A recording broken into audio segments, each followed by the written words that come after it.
Hello, everyone, and welcome to the 31st episode of A QISSAA with Ishika, quintessential and inspiring stories of South Asian artists, funded by the California Arts Council Individual Artist Fellow Grant.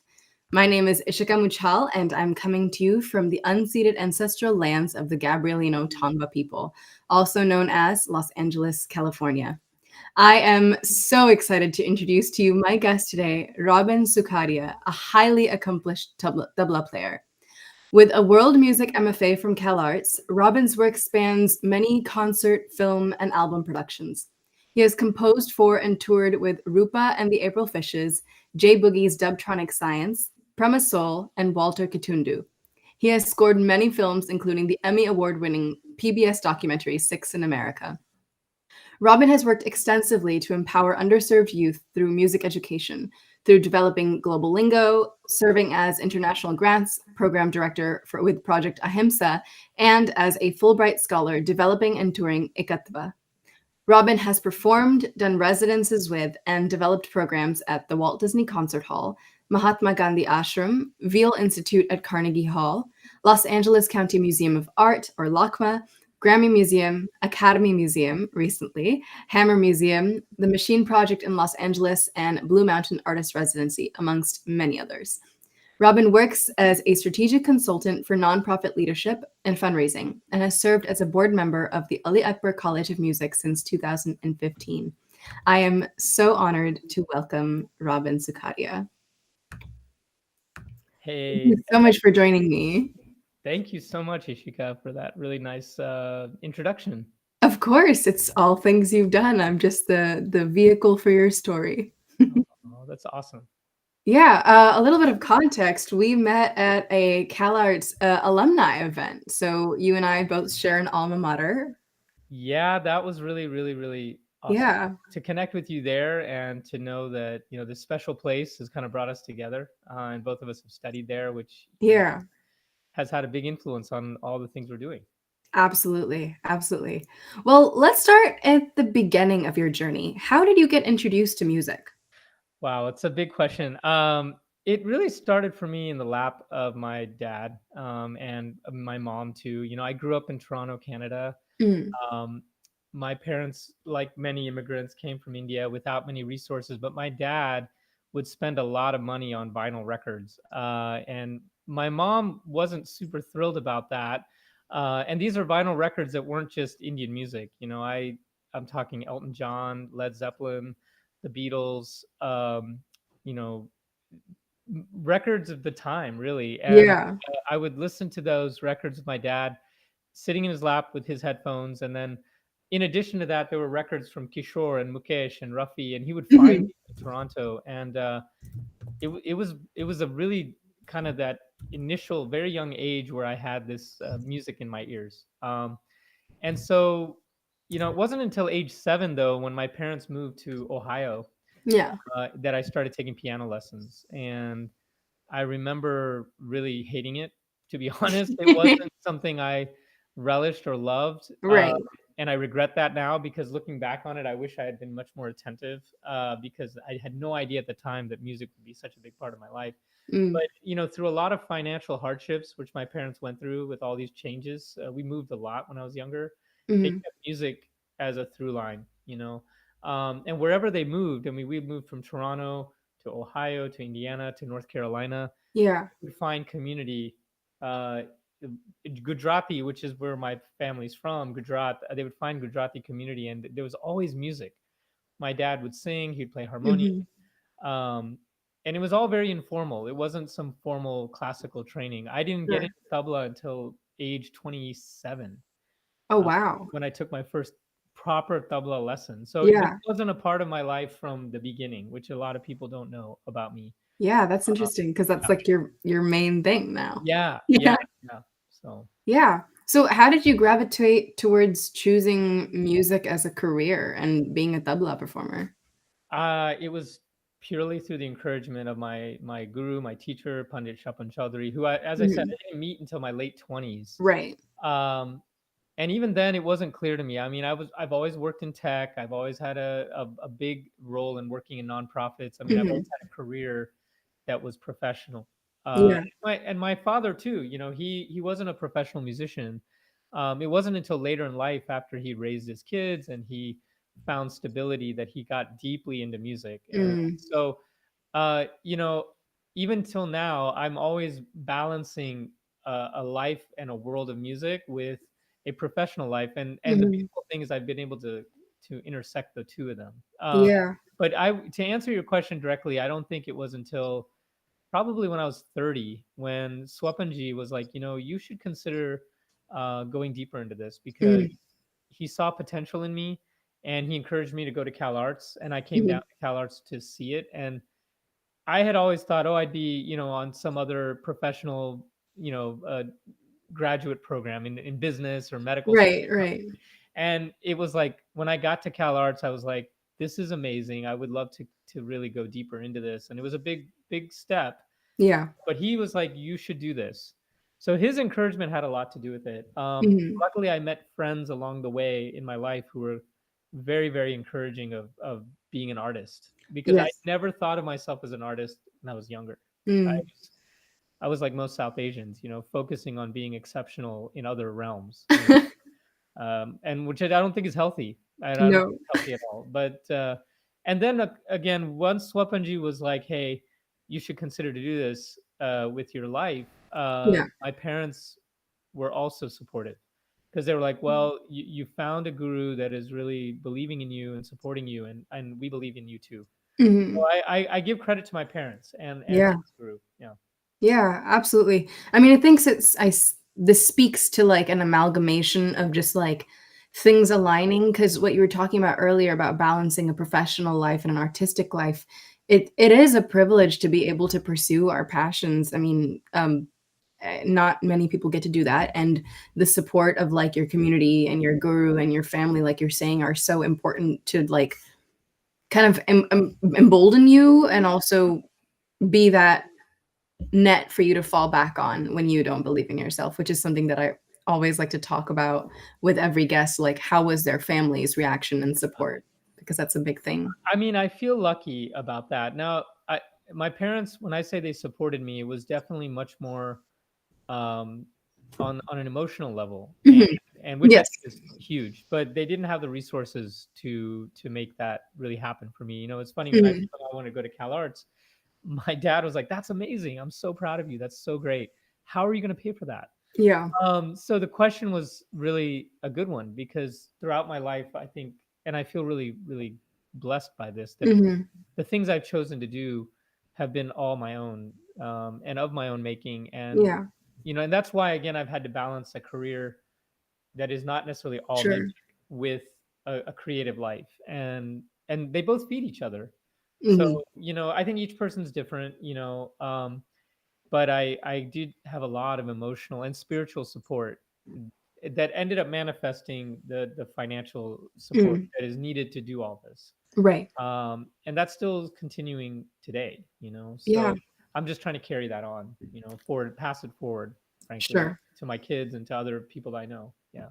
Yeah, absolutely. So can you talk a little bit about what your educational experience was like with your Guruji and then at CalArts? Sure, sure. So I got to study with Swapanji starting in year 2000. So I've been Mhm. studying now for 24 years. And as I said, I was in my late 30s or 20s, I should say, when that started. Mhm. I came across the college by going to a concert by Zakir Hussain. I saw Mhm. Zakir Hussain in 99, 2000.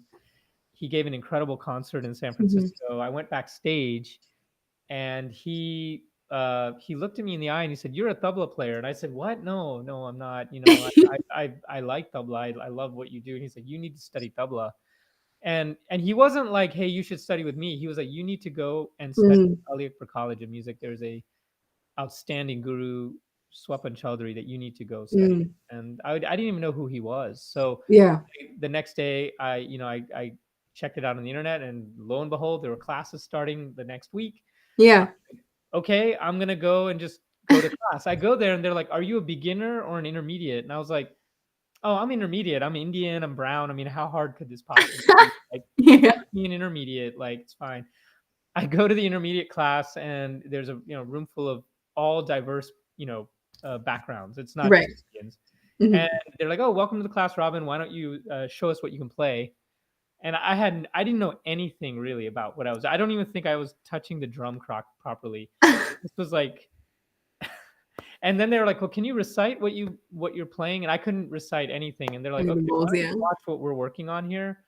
And then within 2 minutes, I got to witness this, just one student after another just playing at a very high level, Mm. citing classically, playing with a lot of clarity. And so I was very quickly reminded that I should probably go to the beginner class. So I did. I said, "Thank you so much. I'm going to go to the beginner class now." So I started as a complete beginner in 2000. Okay. And then after a couple years of intensive study, then I auditioned for Swapanji, and then I was allowed to be in his class, which then put me on a whole nother pathway. Gotcha. And then years went by. I was invited to India to study with him there, and I went to India for after 9/11. I Mm. like I really want to focus on this. That was a pretty Yeah. pivotal moment. So I just decided to go to India, and I spent months with him there. I came back, and then I got involved with this nonprofit called Project Ahimsa, which was like, Mhm. "Hey, you're going to India all these times. Like, we would love to empower you with Mm. musical instruments. Like, can you go and connect with nonprofits?" And I had proposed that to them. Yeah. So then that led to me going back and forth to India for a good chunk of time. I think like basically between 2004, 2005, like onward, I got to go back and forth. So Mhm. anyway, that's how it happened. And then eventually Swapanji was like, "I think CalArts would be really exciting for you." So then when I got to CalArts, Yeah. again, wasn't until 2005, 2006, I met Randy Gloss, who is an incredible world percussionist. I took Mhm. African classes, West African rhythm. I took gamelan, Balinese music, and I took a lot of electronic music composition classes there. So that was kind of Mhm. like really a chance to go deeper. So yeah, Yeah. kind of in a nutshell, what happened for me. Yeah, wow. I think me and you both have a foundational Zakir Oh, Hussain moment story. Yeah. I awesome. al I I agree. also met him when I was pretty young through Oh, my mom. Yeah. amazing. He's truly a visionary person, Absolutely. and he's been kind of like that invisible hand as well, helping me to get Mm. onto this path. And Yeah. thankfully, I've connected with him over the years, and he always remembers me, and so I feel blessed. But Yeah. he got me to Swapanji, really. Yeah. That's beautiful. Like, little mentorship hand that you needed Yeah, to get where you are. Yeah. totally. Yeah. Yeah. So, you grew up here and in India, had experiences there. How did you find your own unique style with the blend of, like, so many different cultural influences from CalArts to before? Great question. So another big influence on me, and I'm sure we'll talk about this, but like Talvin Singh was a really important musical influence on me. And so I stumbled upon his music in 97, 98, somewhere around there, um, and was like, wait, I've been listening to tabla, in a traditional context. I've heard Mm, my dad you play harmonium with tabla players. I've heard it in the temple, and it was always my parents' music. And I think it sure. wasn't until I heard his work that I was like, wait, tabla is like really cool. It can be Mm, connected to drum and bass. It can be connected to, um, you know, electronic synthesizers right. and filters, and I was like, oh, what? Like this is really profoundly beautiful, and I was like, Yeah. suddenly resonated with me. So um I think for me what happened is along the way I just, and again, I was not born in India, I was born here, Right. moved a lot, and it wasn't easy to stay grounded in one place, so I was like Mhm. picking up stuff and sounds wherever I could go. And for some reason electronic music really resonated with me. And so it was throughout all that experience that I got connected to like wanting to buy. an MPC 2000, which is a drum machine, and I Okay. only bought one in '98, and I was able to program beats, and so I got this machine. I met Zakir Hussain. He got me connected to tabla, and suddenly it was like tabla and machines should be connected in some way. Yeah. And and so again, if I being born in Mhm. the United States and listening to a lot of hip hop, listening to, like I said, bands like Pink Floyd and Led Right. Zeppelin and electronic music as well, Ronnie Size and other artists, I just had an ear for like, how do I bring tabla into this? That was always my goal. Like, how do Yeah. I love classical tabla because now I understand the foundation is so critical, but a lot of it was like, how can I do something more with this? So Right. I don't know if I'm answering the question, but I think a lot of it had to do with basically being on this path of like, I want to combine these different pieces and Yeah. make something that reflects what I love to hear. Um, and Mhm. that's kind of been my path, with this instrument. Yeah, that's something I'm so fascinated by, and I think comes into play with a lot of multi-hyphenate identities and performances. And whether you're like a multi-hyphenate performer or you have a multi-hyphenate identity, there's this beautiful ability to find different parts from different parts of your being and your cultures because you have so many, Right. right? And you're able to pull them together and find something that's uniquely you, but also inclusive of so many different worlds in one. Mm. Oh, And nicely said. Yeah, I yeah, like that word hyphen. As Asian Americans, we have, and it's not just being South Asian; it's also any Asian background. I would right, um, we are living in a hybrid world, and we're at one moment we're longing to return and connect deeply with the classical or the traditional side of our culture, right. and then the other side is we're in this very permissive environment here in the West where you can Mhm. take risks, and honestly the risks are what people celebrate here. Yeah. It's not about um, the collective as much as about the individual, and here we can be much more Mhm. individualistic. So, and that has its own problems too. Right. There are people that might think, well, you're diluting the music, you're abandoning the culture, you're Sure. destroying the tradition, and I Yeah. face those criticisms as well. But the cool thing about going to CalArts is that that's an environment where you are given a lot of permission to take risks. Yeah. It's not a classical environment. And No. I study at the Ali Akbar College of Music, but I also study at CalArts. So I think that's kind of why I went there. Yeah. I wanted to be a classical tabla player. There are many paths to do that too, Mhm. but that just didn't resonate with me. You know. Yeah, and you get to develop your own voice, and I think speaking to what you were saying about, like, this building there's this freedom to create your own version of something. Like, I study Bharatanatyam, and one of my favorite parts was not just learning the classical, but also using the training and the technique that we've learned to create pieces about modern day issues, you know? It's like using that basis of tradition to then customize it to your own experience and what you wanna say, which I think is really powerful and is like the stepping stone that classical training provides. Right. Yeah, and I think having that foundation is so valuable and so Mhm. vital, and it's so ancestral and beautiful. Yeah. And but at some point as an artist, if you live here, you have to decide, like, am I just going to just follow that, or am I going to tap into something that is like giving me permission to take some risks? Mm. Yeah. And I think that's always been a challenge for me. Yeah. Like, how much do I do? How do I not offend the ancestors? Mm. How do I do it with respect, Yeah, reverence, but then absolutely. at the same time, do something that is going to be, I think, deep and rich and also valuable to future audiences. Yeah. So Yeah. It's a living, breathing art form. it is, yeah, it really is, yeah. Yeah.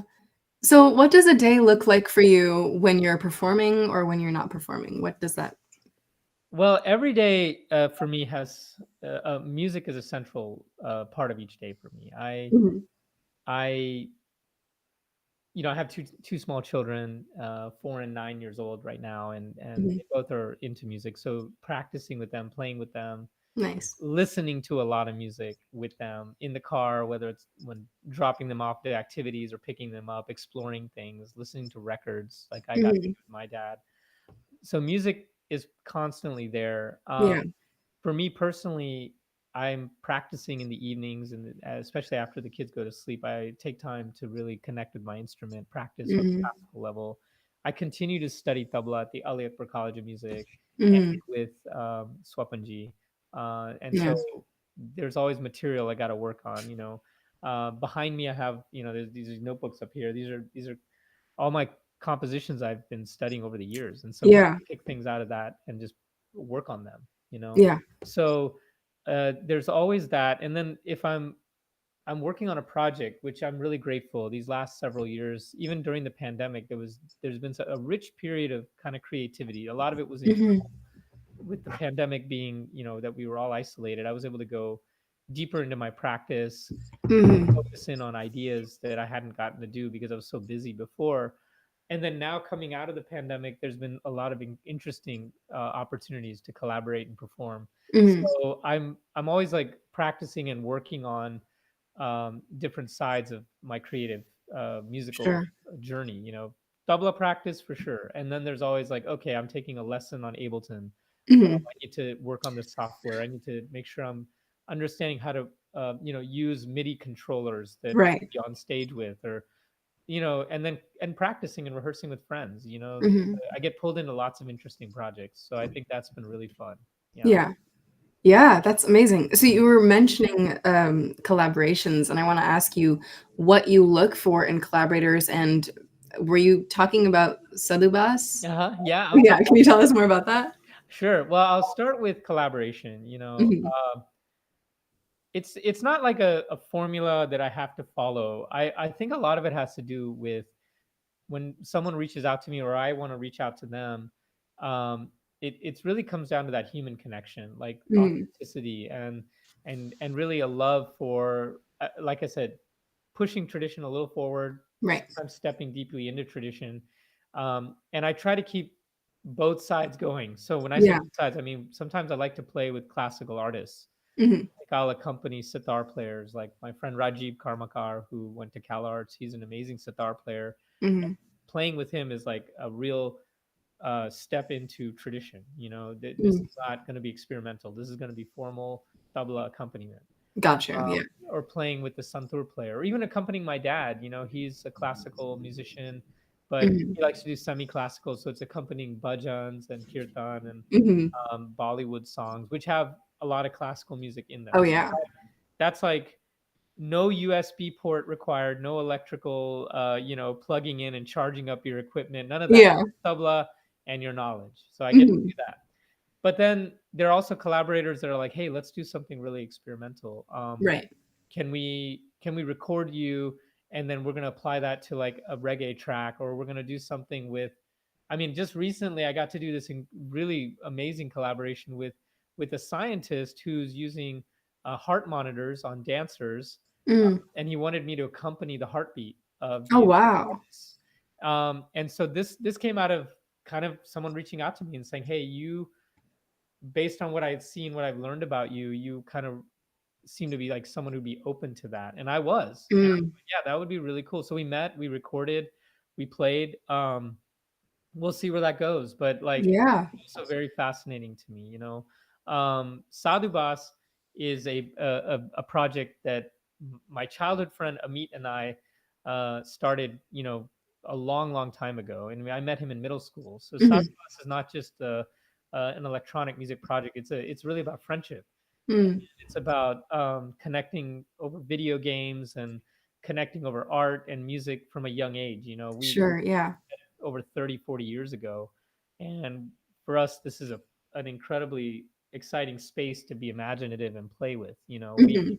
So Sadhubas is all about disco and music that is like house music, electronic music, Bollywood music, but not in any of the traditional ways. It's like Gotcha. putting all that together. Mhm. And we love using software like Ableton to basically have fun experimenting with samples and breakbeats. Yeah. um, it's but then there's the element of tabla, and then Hmm. to me that's been an awesome project with a dear friend of mine who understands me so Right. well that we can complete each other's sentences and just have a good time. Yeah. So, and both of us are dads, and we need this escape to kind of out of parenting mode sometimes. And Sure. so that's what sadhubas is. And so, Right. yeah, I think for me, I look for all that in a collaboration. Like, Hmm. how much fun can we have? Is it going to be is it going to be strict? Is it going to be rigid? Can we bend the rules a little bit? And Mm. if it is going to be strict and rigid, then I want to show up in that capacity and like Right. go there, because that's important too. Yeah. So yeah, Yeah. I think a lot of it just has to do with timing as well. Like Yeah. when are we doing this? Do I have the time, the space, the energy? Sure. Is it a natural, intuitive fit? And Hmm. I think if things don't feel that way, then I just say no. Because Yeah. it's better to not force a collaboration. Sure. And how did you come up with the name Sadhubas? I'm just curious. Sadhubas is a word that is the sadhus of base. Okay. Are these spiritual mystics that wander the Himalayas and are on a Uh-huh. quest, an internal quest, and Right. we're kind of fascinated with that spiritual culture. Gotcha. Talking like it's definitely very Hindu, I would say, but we're not so focused on the Hindu aspect, but more about Right. the aesthetic life of internal work. And Yeah. so the sadhus are wandering in search of the ultimate baseline. These are the sadhu bosses, the sadhus of base. We came up I with, love that. I give credit to my friend Amit. He came up with that. So Mhm. I loved it. And Yeah. if you look at our aesthetic, we typically have like sadhus playing electronic instruments, using Mhm. AI art or whatever. A lot of it is really having fun with these images. Yeah. So Oh, that's that's so what cool. it stands for. Okay, I'm very glad I asked you that then. That's a very cool name. So this is a bit of a deeper question. How do you think that your identity has shaped your art and your art has shaped your identity? It's a great question.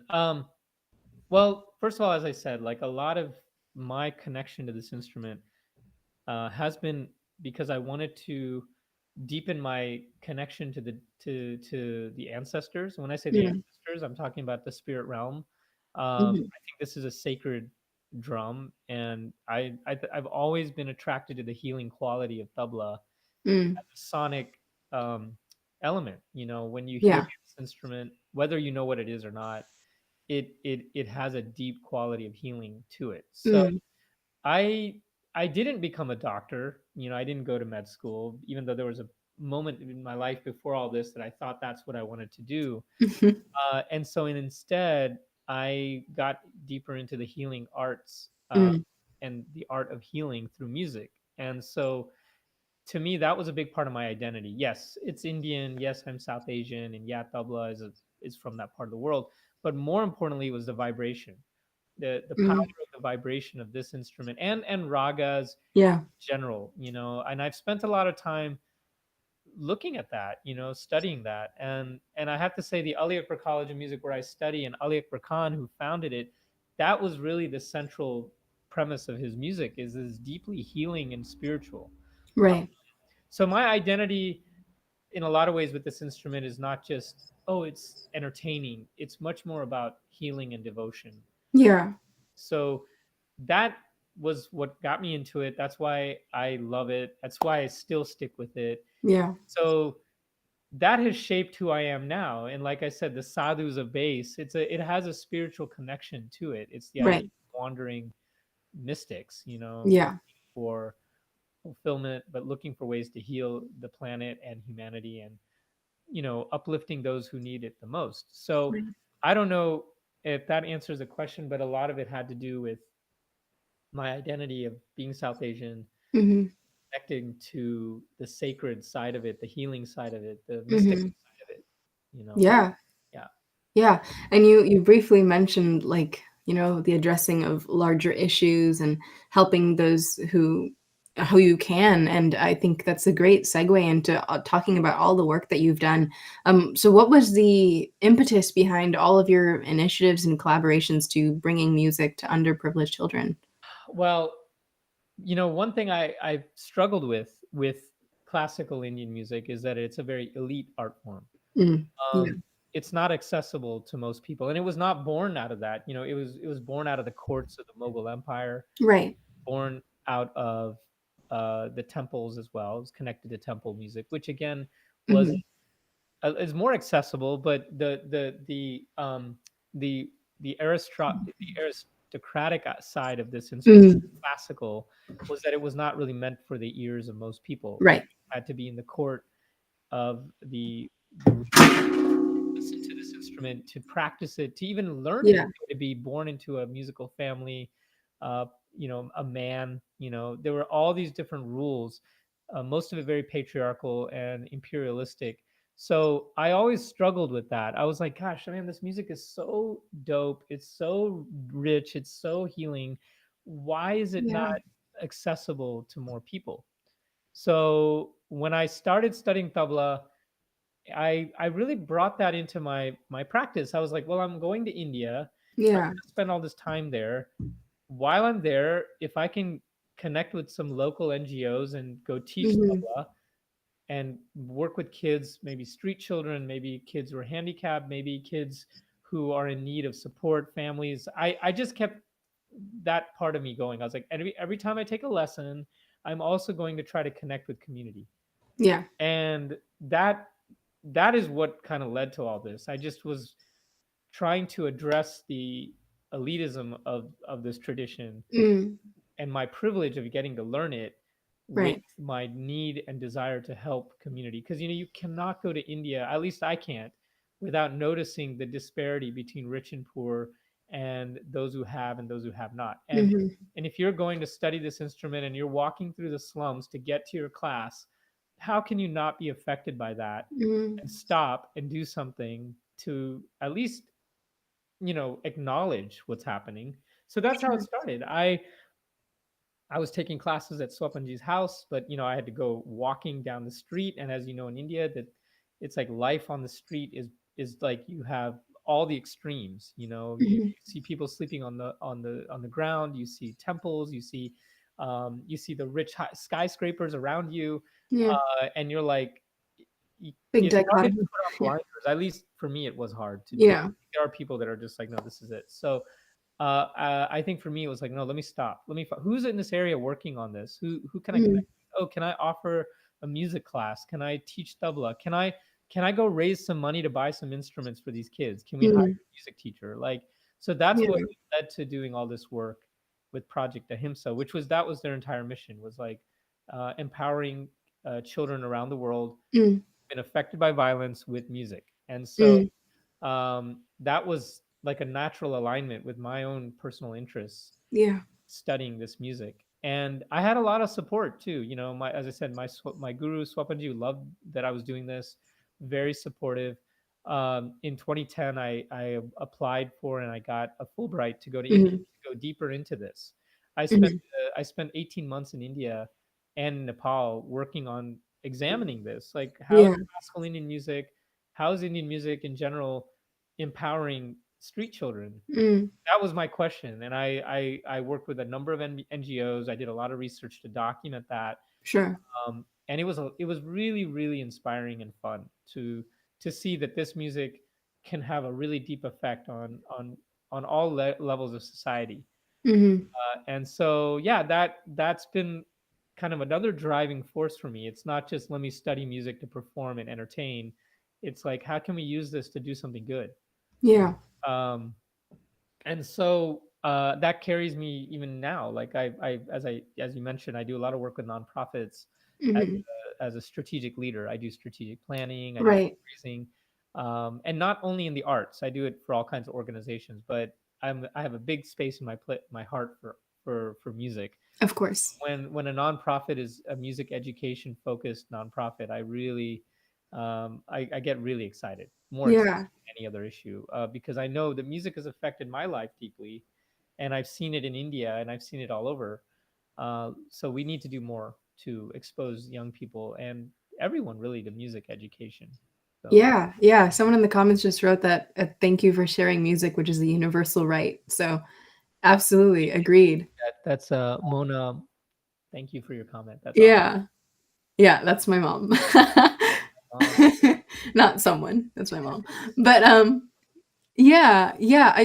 And you also helped tour with these children, right? As well with so coming out of the year I had, a year and a half I had with the Fulbright, I was working at the Gandhi Ashram with an incredible group of artists, and that was led by my friend Nemo. He's an amazing artist himself, and an organizer and a teacher. And so he was Mhm, working with 16 children who were from the slums of Ahmedabad. mhm, And those kids were coming to the Gandhi Ashram where I was based to study not only art and dance and music, but they were also going to school. They were getting health mhm, care. Their families were getting supported.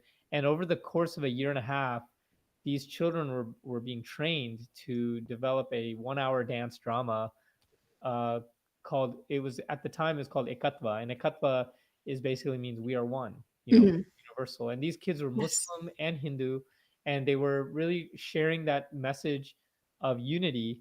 And Mm, they were able to get trained to such a level that we were able to raise enough money to bring them to the United States on a tour, and they got to tour the country. And these kids had never left, their, let alone their neighborhood or their slum. They'd gotten on a plane and came to the United States, and so I was part of a global team to help make that happen. mm, We raised money, we did logistics. When they got here, we supported those kids on stage, and they yeah.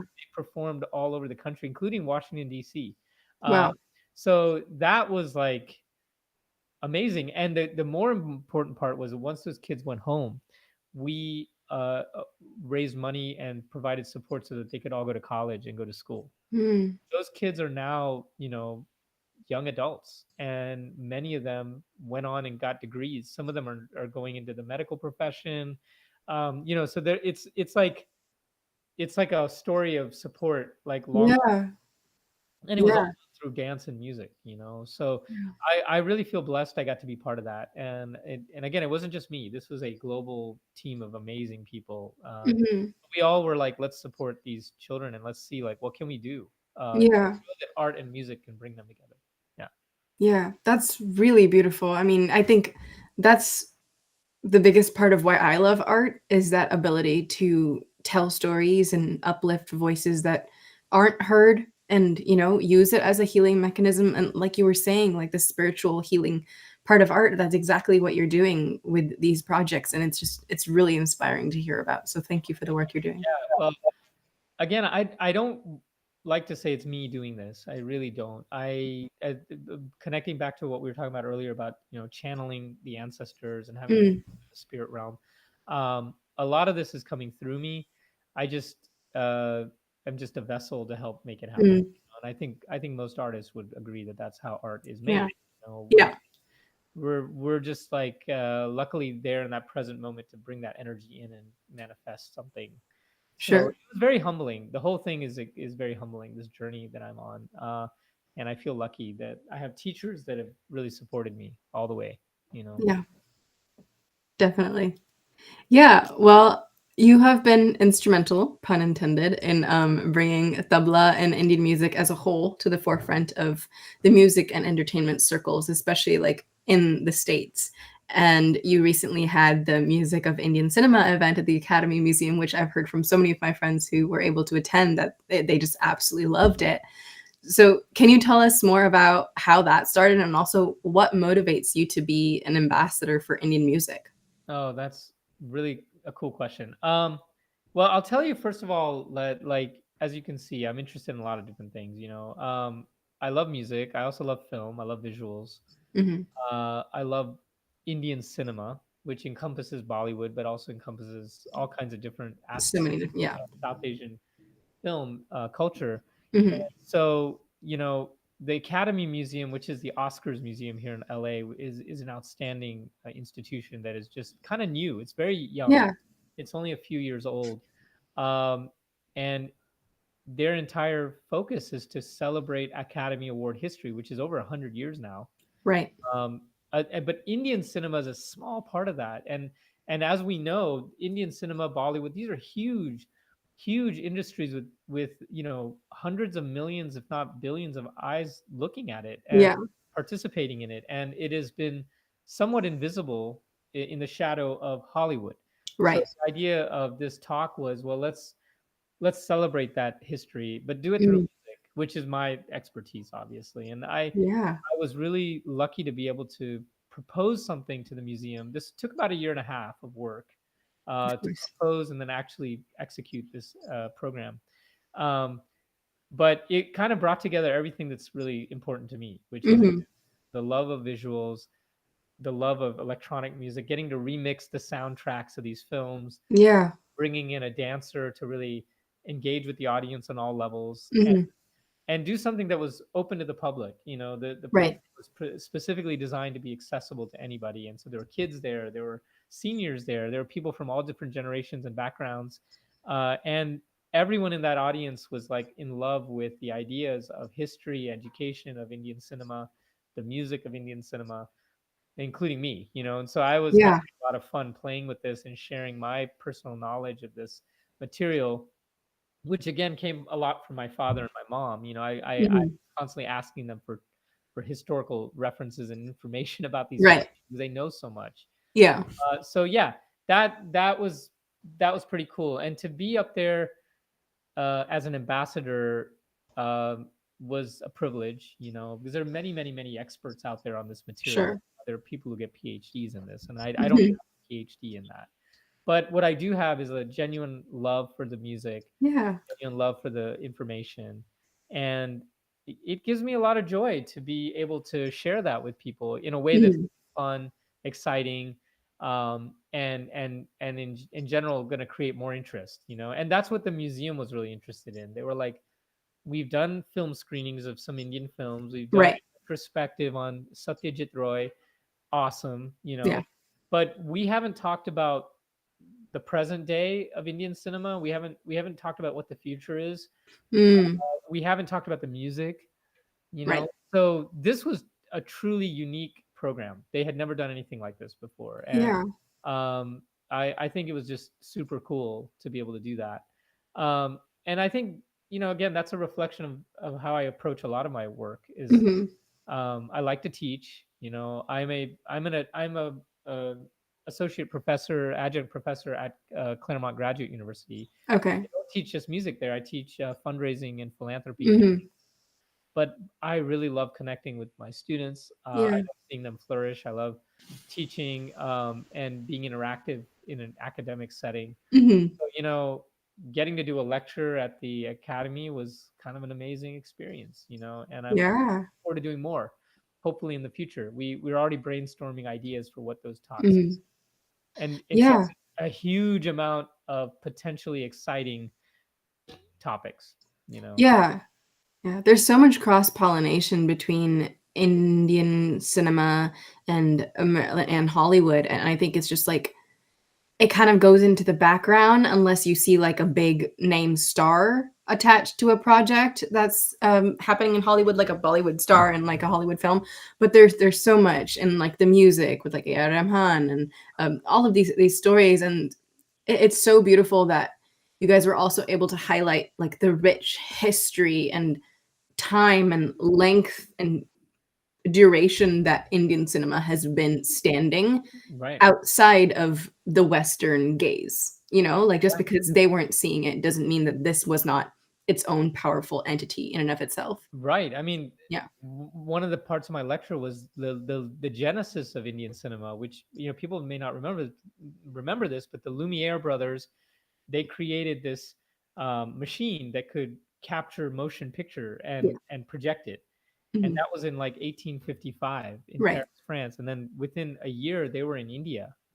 They landed in Bombay and they showed this device, and that was the first time that that device was embraced by India, and Yeah. that was the start of this. And then from that point onward, Indian cinema has just absolutely flourished in terms of its technical expertise, Right. in the ideas, the storytelling. Yeah. Initially, it was a lot of it was about Hindu storytelling, but then as the nation, because again, Right. 1856 to 1947, that's a lot of time almost like 75 to 100 years of time before India was actually a country, Right. national construct, that cinema was being used to tell stories. Yeah. And then once we entered the independence era, like where the cinema became a place to for nation building, and like, Mm. Mother India and films like Right. that were used to show the future of this great potential idea, which is India. So Right. it's a very interesting history, and it was really cool to talk about all that. Yeah. And people don't know that history. It's not by accident that Indian cinema is so huge. Hmm. Uh, it literally was right at the very beginning, in the Right. mid 1800s, when they started using this machine. Yeah. You Yeah. know, it's not like the Lumiere brothers went to every single country and said, "Hey, everyone gets a camera or a projection device." They were like, Yeah. "Well, we're coming to India." Right. Yeah. Interesting, And I think it's also speaks to the fact that so many times, um, there's like this perception that development only happened in developed countries. Yeah. Like, but like you're saying, the technology and the innovations and the culture and the art were there from a long time. I mean, even before um, the Lumiere brothers, but like with that, like you're saying, the development of that specific, the cinematic world, Mm, it's just so often taken for granted because it wasn't India's not considered a developed country. that's right. So, That's absolutely right. yeah, And then colonialism is a big part of that. The yeah, British rule. Um, Anyway, so I could talk about this for, yeah. but Me too. it's great that you're interested in it as well. And Yeah, I love it. I love talking about it. I love looking at it. yeah. And I from a young age I was mesmerized by Bollywood, and really it was Bollywood music that got me into this music in the first place. Mhm. Like I said, the records my dad had were mostly Bollywood music. It wasn't like he was not like listening to classical music, Mm. listening to the soundtracks of like Silsila and Yeah, Kurani and these old Bollywood movies. And I yeah, listened to that, and I was like, oh, what is that instrument? Is that a tabla? Is that a sitar? What is that? So sure. it's fascinating. Yeah. Yeah, I love that. I love that. What were some what are some of the things that you would like to see change in the music industry in terms of representation and just or like you were saying earlier, like the gatekeeping of like this elitist nature of classical music? Yeah. Well, that's something that I think, thankfully, I got to study in a place like the Ali Akbar College of Music is a truly inclusive, accepting place. Mhm. Anyone of any level can go there and start studying. Um, and I think that needs to continue. Mhm. That there needs to be more places like that. Where anyone of any level can access the tradition of learning this music. Now, Right. as of now, there's really no shortcut to how you learn this. I mean, you can learn on YouTube. I'm sure AI is figuring out ways to make this easier to learn. Yeah, But it still requires the transmission of knowledge from a teacher to a student, and absolutely. and that has to be done. I don't have to say in person. I mean, because you can use tools, but Mhm. direct connection is so important in Right. this music. It's really very difficult. I haven't yet seen or experienced examples where it's happened without that kind of traditional way of thinking, of almost like an Mhm. apprenticeship. Yeah. And Yeah. so, in order to do that, it takes time and resources. It's becoming increasingly difficult to make the time Right. put into learning classical art forms. And I'm not saying that, oh, we need to only do this art form and everyone. I think there needs to be support to do that, um, Right. for people of all backgrounds, men, women, transgender, you name it. Like, anyone who's interested in learning this needs to be able to have access to Right. support. At the same time, they need to be also given permission and support to experiment and do new things with it. And Mhm. again, that has to come after there's a bit of foundation. But I guess to answer your question, I think I'd like to see more support, and more avenues for people to be able to learn this craft without Yeah. it being so hard to find a guru or a teacher. And also, I think a big area is addressing the toxicity of this Mm. way of learning. The guru uh, relationship is a sacred one. It has to be healthy. Yeah. There are many examples of abuse, and there's examples of people not taking care of that relationship on both Sure. sides. the guru can hold a lot of power over a student, and so the Mhm. student is very vulnerable. Um, we need to bring light to those stories so that people Yeah. don't do that anymore. Because there's a lot of history of that in the past, of abuse, crossing lines, and Mm. um, it's very difficult to speak up, and around those issues, and sadly, people are made to silent. They're silenced. They Right. don't talk about it, but we need to talk about it because Yeah. that absolutely shouldn't. That it's just reprehensible behavior. Yeah. Yeah. Anyway, I guess what I'm trying to say is that I love this traditional way of learning. I also Yeah. think it needs to be guardrails, Of uh, course. and those guardrails need to be discussed, developed, and made more transparent, so that more people feel invited to learn it. Um, Yeah. because this is an oral tradition. It's primarily by speaking. You're not Right. really you write things down. I have notebooks, but you're not. It's not the way that you learn it primarily. You sit in Right. class, you sit with your teacher, they transmit knowledge to you and you reflect it back, and that's how this works. And if we don't Right. keep doing that, then the knowledge will die. So yeah, it's a heavy topic. I don't pretend to have all the answers. I just think that for me, Yeah. this is what I would like to see more of. Yeah, and just bringing the issues to light is a start to the conversation, and those conversations are really vital. Yeah, Yeah. totally. Yeah. Absolutely. Yeah. Well, the show is called A Qissa with Ishika, and Qissa means episode. So I like to ask everyone, what was an influential Qissa or episode that inspired or shaped who you are as a person or an artist or both? Well, I have a lot of episodes in my life that have shifted things for me. I'll share one that happened 5 years ago. About 5 years ago, and a lot of people know this about me. They know that I have a younger sister. Her name is Rena. She's awesome. She was injured severely in a car accident, Mm, and on her way to work, and the injury left her paralyzed from the waist down. mm. Um, and she's my dear little sister, and when Yeah. it occurred, it was extremely difficult on her, obviously, Yeah. to lose mobility. Um, it has been a challenge every day since that occurred, and people know that I stepped in to help however I could.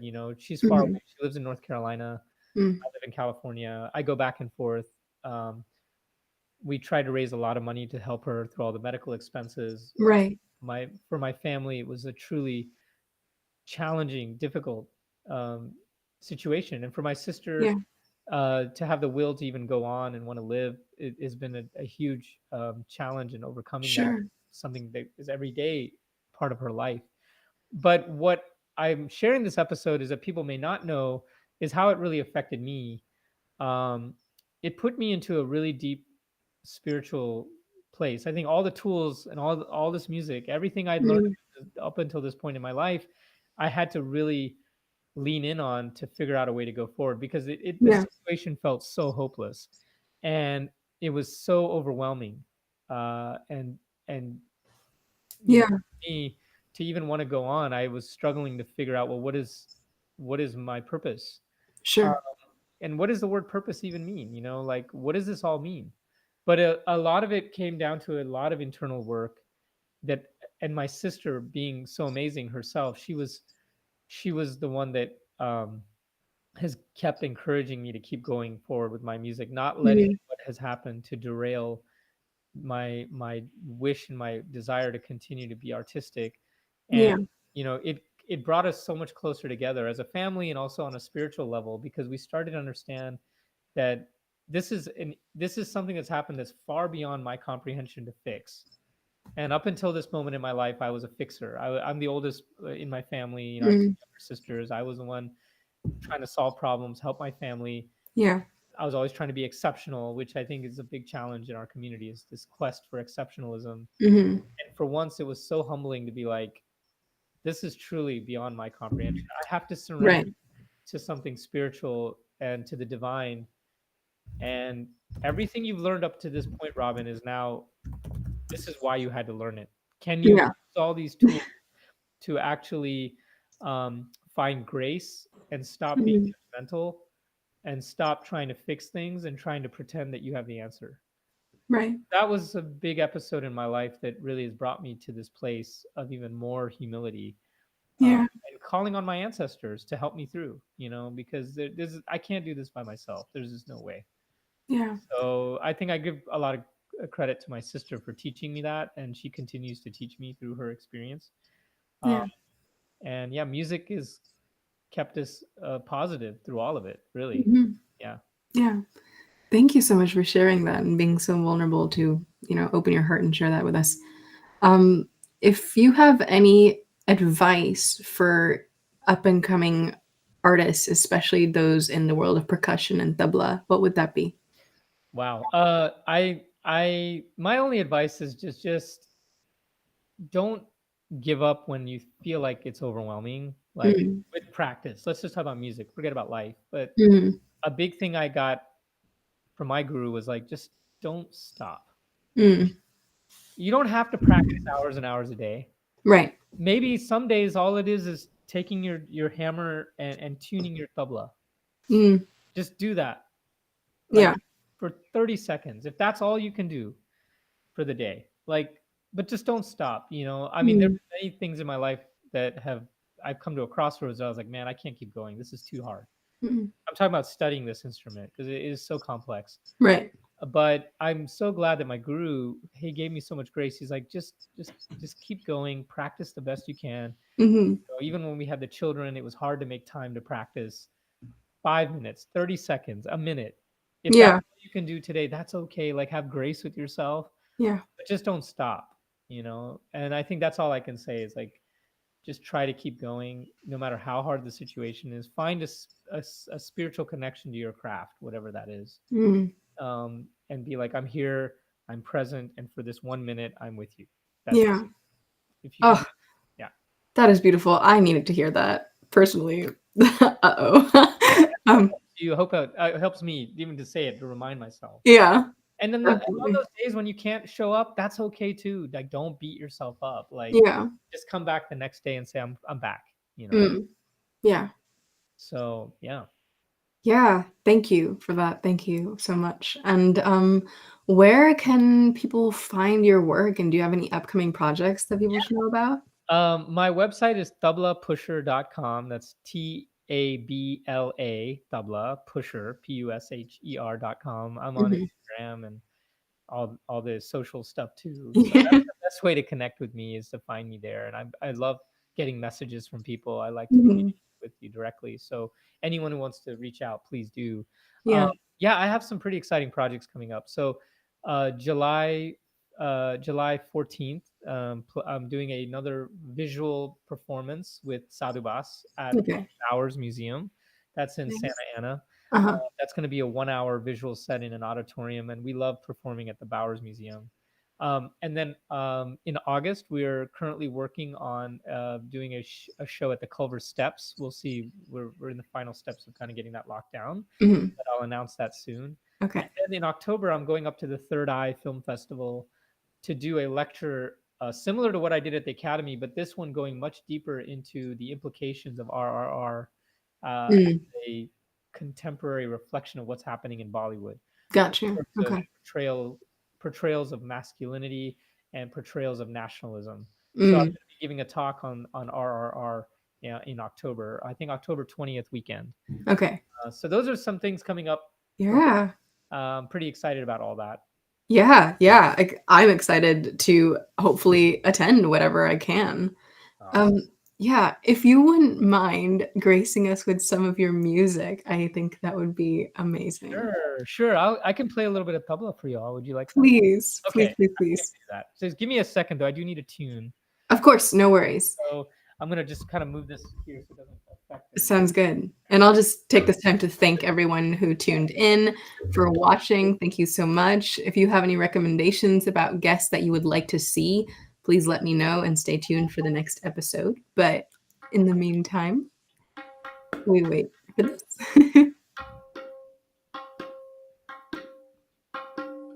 All right. All right. Can you hear this okay? Tell me how this sounds, okay? That's great. All right. Let's see. Just so you can see my face a little bit better, I think. All right. I'm just gonna play a little theme tao for you, which is a cycle of 16. Right. Da din din da da din ka din da da din ka din da tere kit din tere kit da din ka din da ta ta ta again din na na ken da ta ta again din na na ken da kit again din na na ken da kit again din na na ken da ta ta again din na na ken da ta ta again din na na ken ta ta again din na na ken na na ken din na na ken da.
Ooh, thank you so much. That was amazing. And I love a good tehai. Good. I hope I landed that okay. But yeah. Yes, beautiful. And 16 beats is so core to so much of Indian music. I think like that teen tal is in so much of what we hear. Great. No, I'm glad you heard that, and thank you, for having me. Thank you for these great questions. Thank you for what you're doing for all the South Asian artists out there here. Oh, thank you. As you said, just trying to be a vessel for the amazing artists that are there and teaching me so much. Yeah. Thank you so much for taking the time to be on the show. Oh, you're welcome. All right. Thank you, everyone. Have a great rest of your Sunday. You too. Bye. Bye.